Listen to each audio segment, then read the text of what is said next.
So hi everyone, నేను మీ RN. మీరు చూస్తున్నారు Telugu trader RN YouTube channel. So ఛానల్కి ఎవరైనా ఫస్ట్ టైం వస్తే దయచేసి వెళ్ళి సబ్స్క్రైబ్ చేసుకోండి అండ్ బెల్ ఐకాన్ కూడా ఆన్లో పెట్టుకోండి. రేపు మార్కెట్ చూద్దాం. ఫస్ట్ థింగ్ ఇంపార్టెంట్ న్యూస్లు.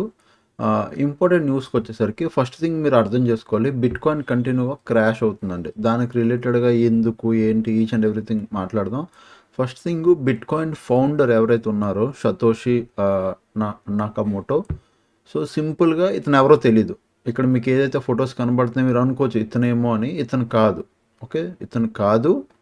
అతను ఎవరో, అసలు బిట్ కాయిన్ ఎవరు క్రియేట్ చేశారో అతను హైడౌట్లో ఉన్నారు. అతను ఇప్పటివరకు వచ్చి బయటికి రాలే.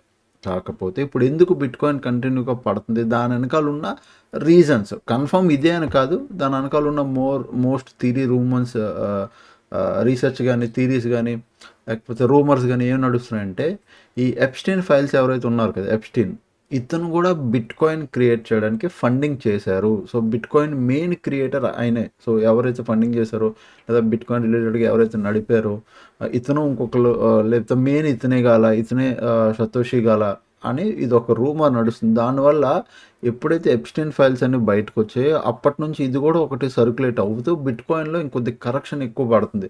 దాంతోపాటు ఓల్డ్ వీడియోస్ ఏవేవో ఉన్నాయి, మీకు బిట్ కాయిన్ ఫౌండర్ ఎవరో తెలిస్తే షాక్ అయిపోతారు, మార్కెట్ క్రాష్ అయిపోద్ది, బిట్ కాయిన్ జీరోకి వెళ్ళిపోద్ది, ఇలాంటి బోల్డ్ పాత వీడియోస్ కూడా ఇప్పుడు బాగా ట్రెండ్లోకి వెళ్ళిపోతున్నాయి. సో దానివల్ల అవన్నీ నెగిటివ్గా తీసుకుని బిట్ కాయిన్ కంటిన్యూగా పడుతుంది. ఇప్పుడు ఆల్ టైమ్ అంటే ఇప్పటి వరకు మార్కెట్ ఎప్పుడు అంత కరెక్ట్ అవ్వలేదు, బిట్ కాయిన్ అంత కరెక్ట్ అయింది. ఓకే, ఇది నెక్స్ట్, ఇది పక్కన పెడితే నెక్స్ట్ ఏదైతే ఎక్స్టర్నల్ ఫైల్స్ రిలేటెడ్ ఉందో ఎఫ్బిఐ మీకు తెలుసు కదా. సో వాళ్ళు ఏం చేస్తారంటే నో ఎవిడెన్స్ ఎప్స్టైన్ రిలేటెడ్గా they are running sexual traffic అంటే ఇండైరెక్ట్గా వాళ్ళు గ్రీన్ చిట్టా ఇస్తున్నారు. ఏమని, వీళ్ళు ఏం రన్ చేయలేదు, మాకేం ఎవిడెన్స్ దొరకలేదు అని. ఇప్పుడు మీకు ఒక చెప్పండి, ఇప్పుడు యుఎస్ ప్రెసిడెంట్ ట్రంప్ ఉన్నారు, పెద్ద పెద్ద పొలిటీషియన్స్ ఉన్నారు, రిచ్ బిలినియర్స్ ఉన్నారు. ఇప్పుడు అవన్నీ ఎవిడెన్స్లు ఇవన్నీ బయటికి రానిస్తారా? వచ్చినా ఇవి కన్ఫర్మ్ అని తేలనిస్తారా చెప్పండి? ఇదేమో అంతా ఫేకు. జస్ట్ లాస్ట్ సండే 8వ తారీఖుకి ఇట్లా వచ్చింది న్యూస్. బట్ అది ఓవరాల్గా చూడాలి అది ఏంటనేది. ఓకే, సో ప్రజెంట్ అయితే ఇవి. ఇప్పుడు ప్రజెంట్ ఎక్స్టర్నల్ ఫైల్స్ అవి బాగా ట్రెండ్లో అవే ఉన్నాయి. అవి ఇంకా ప్రాపర్గా అయితే రాలేదు. అవి నిజమంటారు కాదంటారు, చూడాలి ఎంతవరకు ఇంక ప్రాపర్గా వస్తాయి. ఓకే, బట్ అది రిలీజ్ చేసింది ఎవరు, ఇది కూడా ఒక విషయం గుర్తుపెట్టుకోండి. రిలీజ్ అయింది Jan 30. ఓకే, Jan 30నే సిల్వర్ కూడా మంచిగా కరెక్షన్ తీసుకుంది. చూడండి Jan 30 ఎందుకు, రీజన్స్ ఒక దెబ్బకి రెండు పెట్లు అన్నట్టు. ఇప్పుడు మోస్ట్లీ సిల్వర్ ఎవరు కొని పెట్టుకుంటున్నారు, చైనా కొని పెట్టుకుంటుంది. చైనా ఎందుకు కొని పెట్టుకుంది, బికాస్ యూఎస్ డాలర్స్లో ట్రేడ్ డీల్స్ జరుగుతున్నాయి. అండ్ మనం బాండ్స్ కూడా యూఎస్ డాలర్స్, అన్నీ యూఎస్ డాలర్స్లో జరుగుతున్నాయి.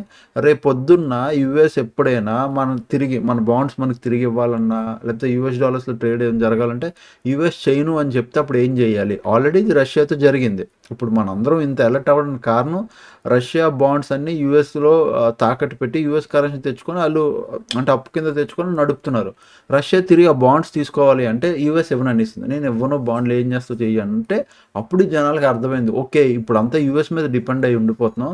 రేపు పొద్దున్న యూఎస్ గవర్నమెంట్ నేను ఇవ్వను అంటే మన బాండ్స్ మన ఇవే తిరిగి మనకి ఇవ్వకపోతే ఏం చేస్తారు అని ఒక ఇది వచ్చి చైనా ఏం చేసింది, సిల్వర్ కొనడం మొదలెట్టింది. సిల్వర్ గోల్డ్లోనే మొత్తం ఓవరాల్గా వరల్డ్ మొత్తం ఇంపోర్ట్ ఎక్స్పోర్ట్ ట్రాన్స్పోర్ట్లు ట్రేడ్ డీల్స్ అవన్నీ ఇందులో గోల్డ్ సిల్వర్లో జరిగితే బెటర్ అని చెప్పి, కమ్యూడిటీస్లో జరిగితే బెటర్, దాన్ని ఎవరు కంట్రోల్ చేయలేరు కదా.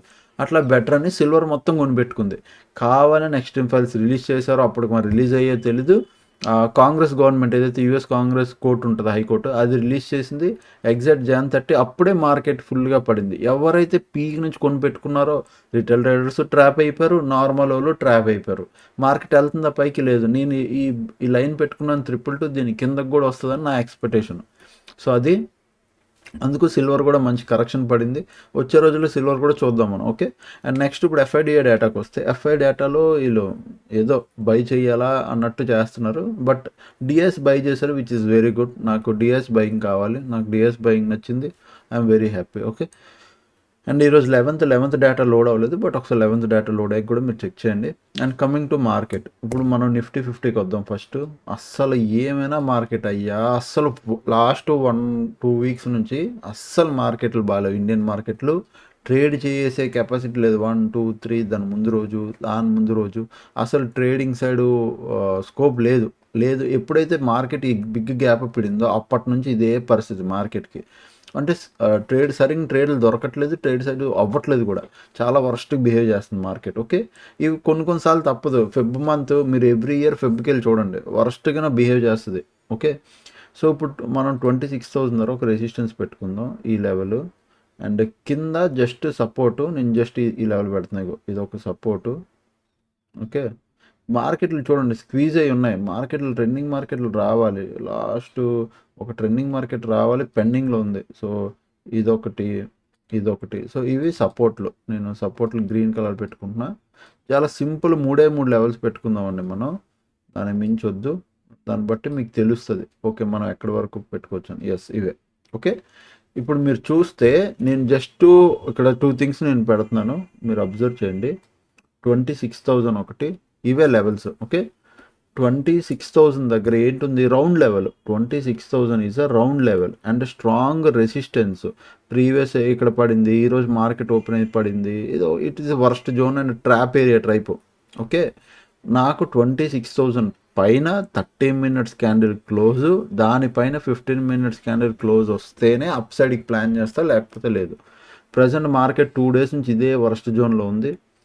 రేపు కూడా ఇదే జోన్లో ఉంటే అసలు ఏ ట్రేడ్ ప్లాన్ చేయకండి. ఇలానే మార్నింగ్ మార్కెట్ పైకి వచ్చి కిందకి వెళ్ళి ఇట్లా పైకి వచ్చేసి మళ్ళీ పైకి ఇట్లా అర్థమైందా? ఎలా అంటే ఇట్లా షార్ప్ కిందకి వచ్చేసి మళ్ళీ పైకి వెళ్ళి ఇక్కడే టైం పాస్ చేస్తుంది అంటే దాన్ని నో ట్రేడ్ వదిలేసేయండి. మార్కెట్ పెద్ద పట్టించుకోకండి. రేపు కూడా ఇదే పరిస్థితి. దీని పైకి వెళ్తే 26,000 పైకి వెళ్తే 30 మినిట్స్ క్యాండిల్ క్లోజ్, దానిపైన 15 మినిట్స్ క్యాండిల్ క్లోజ్, అప్పుడు అప్ సైడ్కి ప్లాన్ చేస్తాను. Okay.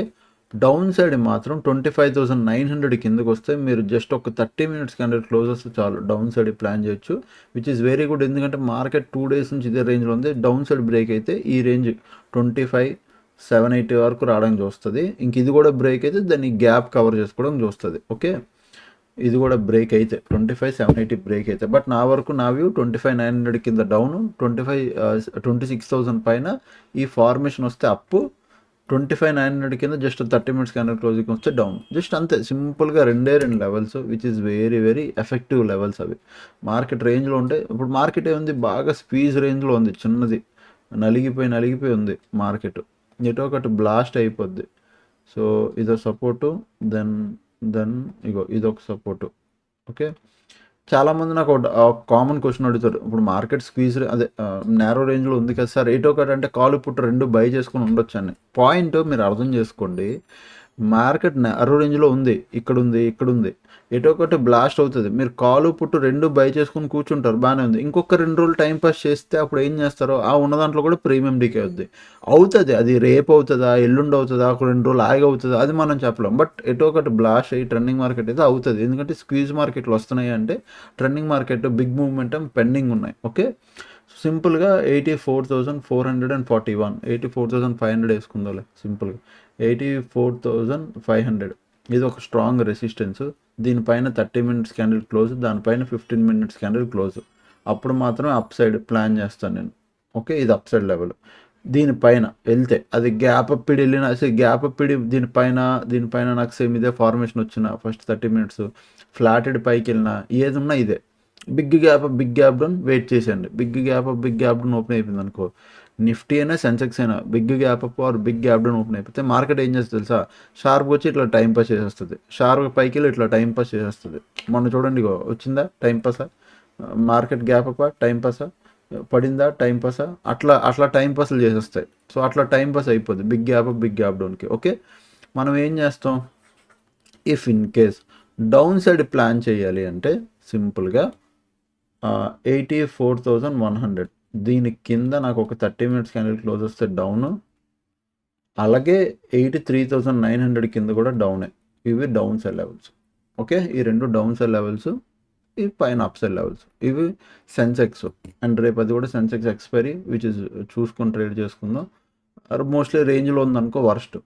And coming to bank Nifty మీరు చూడొచ్చు నిన్న పెట్టిన లెవెల్సే. మార్కెట్ ఓపెన్ అయింది, కింద ఇదో ట్రాప్ పెట్టింది, పైకి వచ్చింది, ఇక్కడ క్లోజ్ అయిపోయింది. అస్సలు ఏమీ బాగాలేదు మార్కెట్. మనం ఏం ప్లాన్ చేద్దాం ఇక్కడే.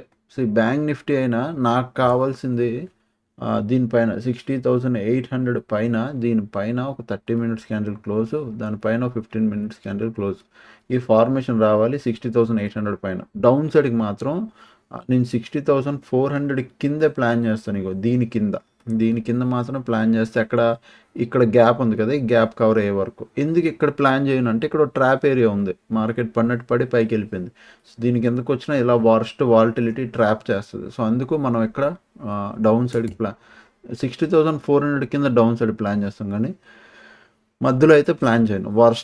60,800 పైన 30 మినిట్స్ క్యాండిల్ క్లోజ్, దానిపైన 15 మినిట్స్ క్యాండిల్ క్లోజ్ రావాలి. ఓకే, ఇవి proper formation and proper trend. ఇది మనం చూద్దాం. అండ్ ఈరోజు టెలిగ్రామ్లోని మీకు నిజంగా ఎంత ఉపయోగపడుతుందో ఒకసారి చూడండి. నేను ఏం చెప్తానో. Good morning bitcoin trades ఏదైతే మేము చేస్తున్నామో ఇది నిన్నటి నుంచి హోల్డ్ చేసిన ట్రేడ్, అంటే డేకి ఒక ట్రేడ్. బిట్ కాయిన్లో డైలీ ఒక ట్రేడ్ ఆర్ ఒకసారి ఒక ట్రేడే, కాకపోతే if in case stop loss ఉంటే 2 ట్రేడ్స్ డేకి. బట్ యూజువల్లీ మోస్ట్లీ 80% సింగిల్ ట్రేడే పడుతుంది మనకి నా స్ట్రాటజీకి. అంటే నిన్న తీసుకున్న మార్నింగ్ ప్రాఫిట్ ఎంత, $6.8 ఎగ్జిట్ అయిపోయాం. Same new trade 12th expiry, అంటే రేపు ఎక్స్పైరీ, ఈరోజు 11th కదా. సో రేపు ఎక్స్పైరీ 12th ఎక్స్పైరీ డౌన్ సైడ్కి మళ్ళీ సేమ్ పుట్ ఆప్షన్ తీసుకున్నాం, అది అప్డేట్ చేశా. ఓకే, దాని తర్వాత నిఫ్టీ పుట్ సైడ్ తీసుకున్నాం. ఫస్ట్ ట్రేడ్ మేము ఎక్కడ తీసుకున్నాం పుట్ సైడ్ ఈరోజు, ఇక్కడ ఈ ట్రేడ్, ఈ గ్రీన్ కలర్ క్యాండిల్ ఉంది కదా, ఇక్కడ మనకి ఎంట్రీ పడింది, ఇక్కడ పుట్ సైడ్ తీసుకున్నాం. తర్వాత మార్కెట్ తిరిగి 360 రూపీస్ ఇచ్చింది. నేను క్లియర్గా వీడియో రికార్డింగ్లో కూడా నేను ఇక్కడ ఎంత బాగా మెన్షన్ చేశానంటే, ప్రీవియస్ ఇది వర్స్ట్ జోను, ఇది వర్స్ట్ జోను ప్రీవియస్, మార్కెట్ వచ్చి కిందకు వచ్చి ఇదే వర్స్ట్ జోను, నాకు ప్రాపర్ ఎంట్రీ దొరికితేనే తీసుకుంటా, లేదా ఇదే చూడండి మీకు అర్థమవుతుందా ఈ జోను ఎంత వరస్టో. పడింది మళ్ళీ ఇక్కడ క్లోజ్ అయిందా, ఈరోజు మార్నింగ్ పడి ఇక్కడే మళ్ళీ కింద పడి మళ్ళీ సేమ్ ఇదే లెవెల్. సో ఇది వర్స్ట్ జోన్, ఈ జోను నాకు ప్రాపర్ ఎంట్రీ దొరికితే తప్ప తీసుకొని అన్నాను. కొంచెంసేపు ఆగాక నాకు డౌన్ సైడ్ రివర్సల్ ఎంట్రీ దొరికింది. డౌన్ సైడ్లో మేము జస్ట్ 468, అంటే మార్నింగ్ ఉన్న లాస్ కవర్ అయిపోగా, అంటే ఓవరాల్గా ఈ ప్రాఫిట్ లాస్ కవర్ చూస్తే మీకు 800 రూపీస్ ప్రాఫిట్, లాస్ పోగా ప్రాఫిట్ నేను చెప్పేసా. ఈ రోజుకి ఇంత done for the day. Over expectations వద్ద మార్కెట్లో వర్స్ట్ ఉంది. ఓకే, ఇది ఈచ్ అండ్ ఎవ్రీథింగ్ అప్డేట్ చేశాను నేను. ఓకే, ఇది CMT copy my trade group. ఎక్కడ జాయిన్ అవ్వాలి అంటే వీడియో కింద. నేను ఇక్కడ మళ్ళీ మీ అందరికి చెప్తాను, నేను కాల్స్ టిప్స్ ఇవ్వనండి. నా ట్రేడ్, నేను తీసుకున్న trade as it is post చేస్తా. ఇప్పుడు చూడండి, ఇక్కడ మీకు డౌట్ రావచ్చు, ఏంటి bit coin new trade 12th expiry PE, ఇది bit coin 68,000 12th expiry put option. Present run $5 ఉంది చూడండి. 68,000 12th పుట్ ఆప్షన్. ఇప్పుడు ఇంకా రన్ అవుతుంది, $5, $6, $4, $5 అట్లా రన్ అవుతుంది. ఇది రేపు మార్నింగ్ 9-10 వరకు అలా హోల్డ్లో ఉంటుంది. అది మేము ఏమి చెయ్యం. ఓకే, అట్లా పడి ఉంటుంది అంతే. నాకు తెలుసు ఆ strategy. So each and everything మీరు ఇక్కడ చూడొచ్చు. ఈ గ్రూప్ తాలూకు లింక్ ఎక్కడ దొరుకుతుంది అంటే, ఇది వీడియో కదా, వీడియో ఓపెన్ చేయండి. వీడియో ఓపెన్ చేశాక కింద డిస్క్రిప్షన్లో ఇట్లా ఈ జాయిన్ బటన్ కాదండి, చూడండి, ఇది కాదు. ఓకే, సో మోర్ అనే ఆప్షన్ ఉంటుంది డిస్క్రిప్షన్లో, అక్కడ టెలిగ్రామ్ అని రాసి ఉంటుంది, టెలిగ్రామ్ CMT/TTA అని. దాని మీద క్లిక్ చేస్తే మీకు గ్రూప్ వస్తుంది, మీరు జాయిన్ అవ్వచ్చు. Okay, first thing. Next thing, ఇప్పుడు ఫెబ్రవరి నుంచి మార్చ్ బ్యాచ్ అయితే రన్ అవుతుంది, విచ్ ఇస్ వెరీ గుడ్. వాళ్ళకి కూడా ట్రేడ్స్ ఇస్తున్నాం, బట్ చాలా బాగా వెళ్తుంది గ్రూప్ అయితే. ఓకే, సో అదనమాట. ఇంకా ప్రజెంట్ అయితే రన్ అవుతుంది ట్రేడ్. ఆల్మోస్ట్ $6 వరకు వచ్చింది. సో బాగానే రన్ అవుతుంది. నేను హోల్డ్ చేస్తాను రేపు మార్నింగ్ వరకు. ఓకే, అది. అండ్ నెక్స్ట్, మీకు ఇంకెవరైనా ఛానల్కి ఫస్ట్ టైం వస్తే దయచేసి సబ్స్క్రైబ్ చేసుకోండి. మీకోసం మంచి కంటెంట్ తెస్తూ ఉంటాను. ఇలాగే ఎఫర్ట్స్ కూడా చాలా పెడుతున్నాను. మీరు ఇంకా సబ్స్క్రైబ్ చేసుకోవట్లేదు. 50K అవ్వడానికి చాలా దగ్గరలో ఉన్నామండి. 50K చేస్తే చాలా బాగుంటుందని చూస్తున్నా. లిటరల్లీ 3 years నుంచి నేను వెయిటింగ్. నేను 2000 నా ఛానల్ చూడండి ఎప్పుడు స్టార్ట్ అయిందో, మీకు ఒక క్లారిటీ వస్తుంది. 2020లో స్టార్ట్ అయింది, ఇది 2026. 5-6 years నుంచి నేను కంటెంట్ చేస్తూనే ఉన్నా. మధ్యలో ఒక 1-2 years గ్యాప్ ఇచ్చాను లేండి, ఒప్పుకుంటా. బట్ 3-4 years నుంచి కంటిన్యూగా చేస్తున్నాను. స్టిల్ మనం 50K సబ్స్క్రైబర్స్ రీచ్ అవ్వాలి. అది మీ చేతిలో ఉంది. మీరు సబ్స్క్రైబ్ అయితే చేసుకోండి. మీకోసం మంచి కంటెంట్ తెస్తుంటాను. అప్పటికి వీడియోస్ చూస్తాను, ఎంజాయ్ చేస్తానండి. Thanks for watching. Love you all. By by. Take care.